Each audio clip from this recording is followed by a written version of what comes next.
Team Shine on this 3.0 Hill, and welcome to the reacting videos.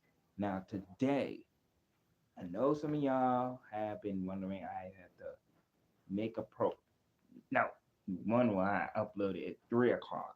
So, I was going to do it at 3 o'clock, so I just might as well do 3 o'clock instead. So, yeah, because I might as well do it early instead of not 10 or 11 or 12. So I just start at 3 o'clock. So today, before that, I think we're gonna react some more today. So yeah, I'm gonna watch a double upload. So yeah. So anyway, I looked in on animations. Yes, yes. I've been looked at some animation I need to react to, and then it was this one, The Pipe Creeps, and its animation was this is literally an anime short film, and its video is made by hold on, made sorry about that when it was doing my videos, and its video is made by Don't Walk Home Alone After Dark. That's literally what the channel says. Don't walk home alone after dark. And this guy have 100 133,000 views. 63,000 views. And he made this animation 3 months. This is with his first video uploaded in 3 months ago. So today we're going to react to this. So yeah, that was the first one. We're going to react to this, and another one is going to be the second one. So let's get to it. Well, at least I'll start at 5 o'clock while I'm uploading.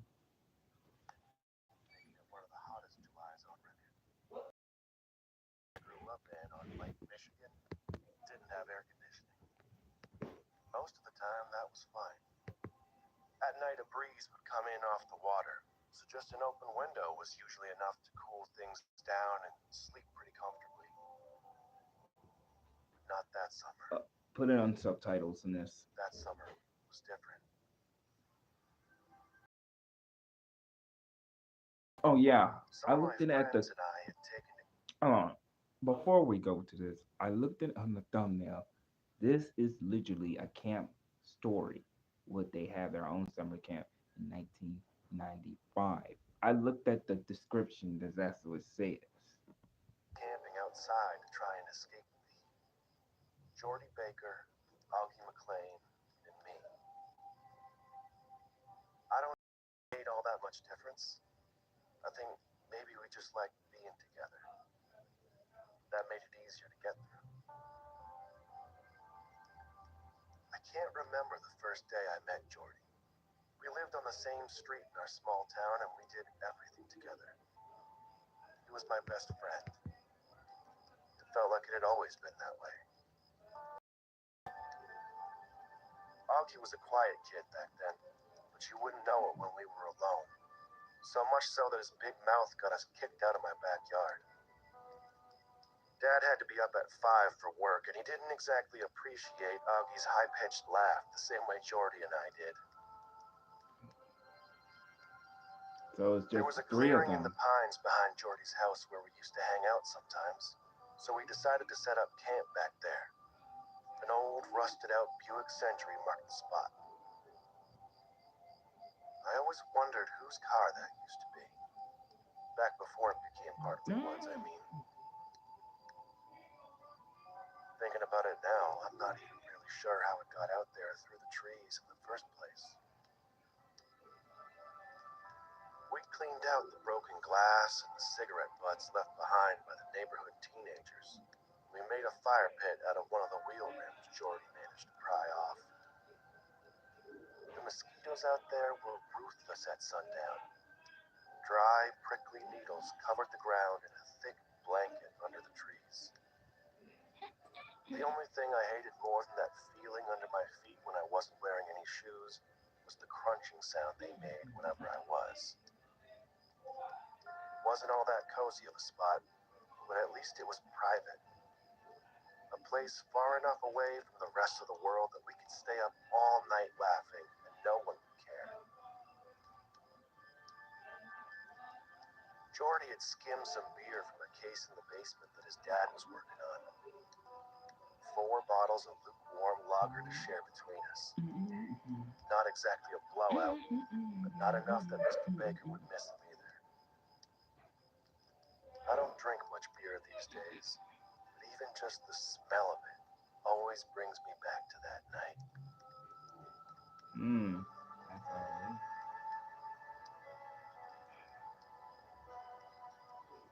So they're just sitting out here, just sitting there talking and talking and talking. The hours slipped past as we stoked the fire, talking about nothing in particular. That half a sip of beer must have gone right to Augie's head as he called it a night pretty early on without even finishing 1 bottle. We didn't mind. In case More you're for us. noticing, this is the video I uploaded. At some point, Jordy brought up what happened to Pike Lister. Lost Chopper. Copper. Pike was 2 grades ahead of me in school, and he probably failed a couple on top of that. He was big, and everybody was scared of him.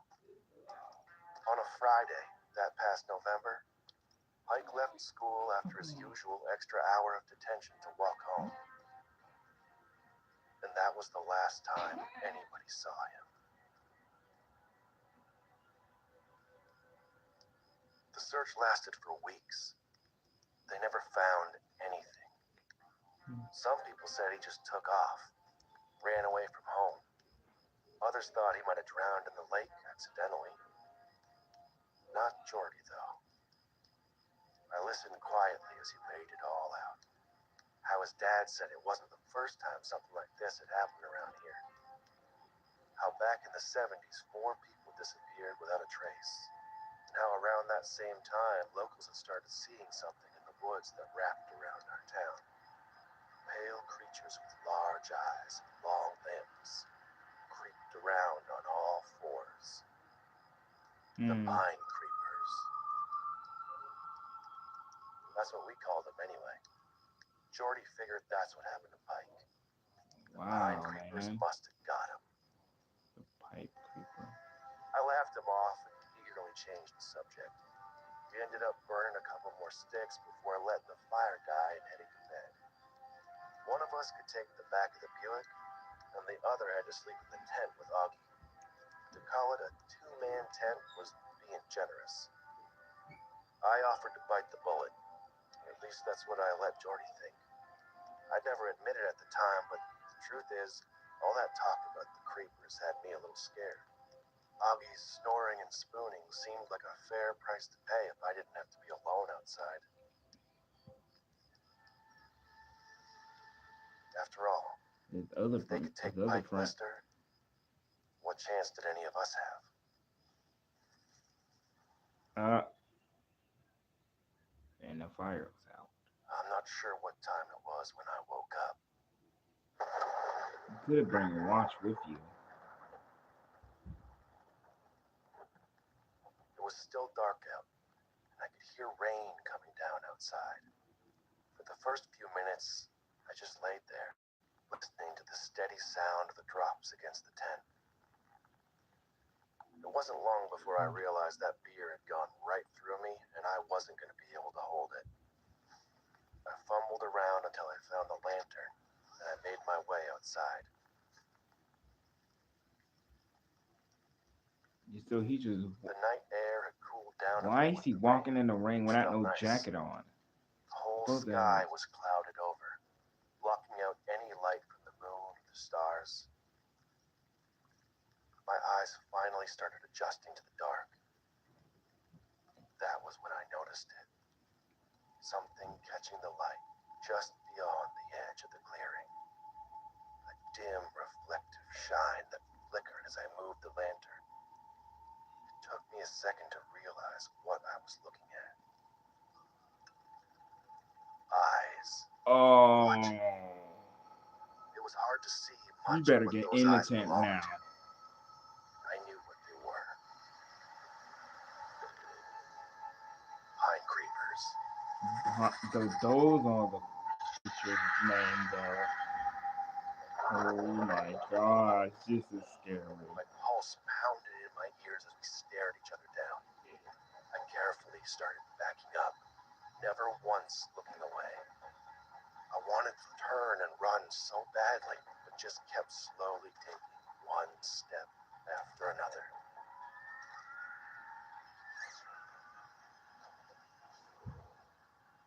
At least you I got didn't. back into the tent as quickly as I could without making much noise. Maybe if I was quiet enough, those things would move along. I thought about waking Augie, but didn't want him to freak out and draw attention to us. Yeah, just don't wake him up. Seconds passed. Nothing.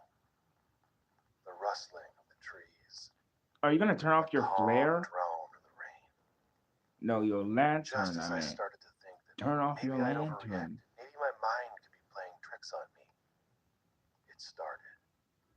That familiar, awful sound. Crunch of those needles. Bro, turn off your lantern. They can see your light.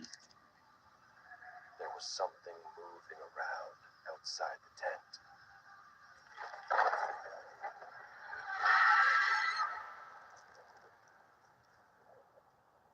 I did my best to hold my breath. The worst part of it all was I knew Jordy was out there, alone. I kept telling myself he wouldn't wake up. He was safer in the Buick. That I should stay still, stay quiet. I laid there, and I kept listening for what felt like forever. I was too scared to do anything else. I never woke up Augie. I never called out to Jordy. I never did anything.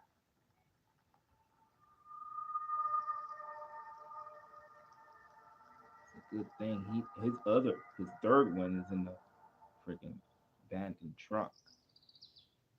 The hours passed, and I must have fallen asleep for a few minutes because the next thing I knew, the birds had suddenly started chirping, and even from inside the tent, I could tell it was getting light out. I gathered any bit of courage I had, threw the sleeping bag off, and gave Augie a shove. I climbed out of the tent first, but he wasn't far behind me. Part of me believed that the pine creepers were still out there, just waiting for me to slip up. When I saw the Buick, I got this awful feeling in the pit of my stomach. It was empty. Jordy was just gone. They took On the way him. back to his house, I kept telling myself, we'll find him there. He just got up early and he wanted the comfort of his own bed. He wasn't there. We waited around all day, but he never came home. The By the monsters evening, took our them. whole town was in a frenzy looking for him. I never told anybody about what I saw that night. Not even Augie. Nobody would believe me anyway. I've played it over and over in my head. I'll never forget the summer of '95. That was the year Jordy Baker went missing.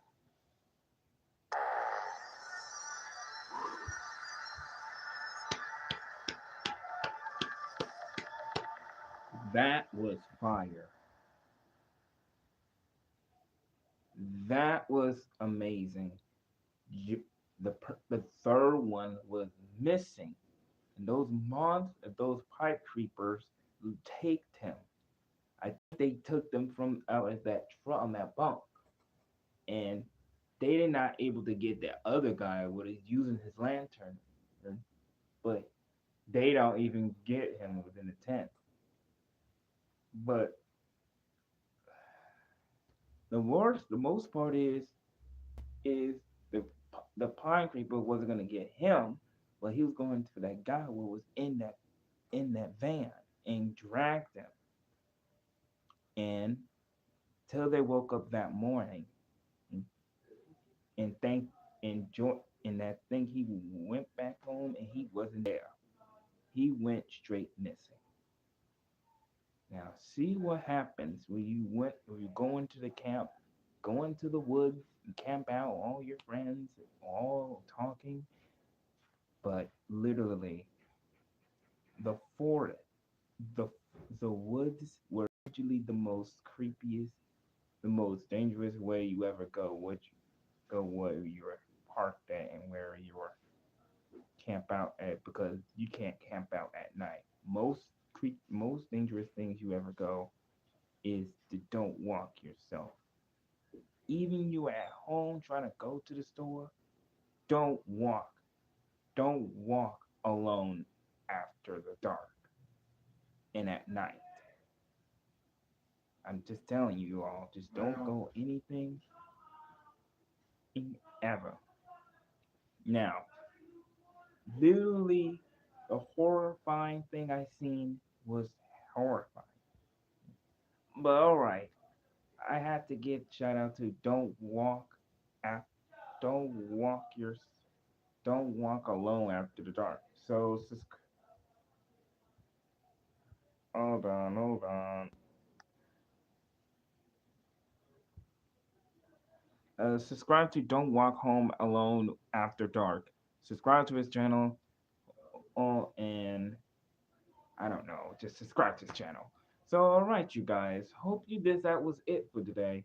So, thank you for joining my live stream. But don't worry, I'm making another one reacting. So, I'm gonna find some video I'm gonna watch. So, yeah. So, yeah. Hope you guys enjoy this video. Please leave a like and click the click that notification bell. This is Shadowless 3.0. I'll talk to you all later. Peace. And don't worry, at 5 o'clock.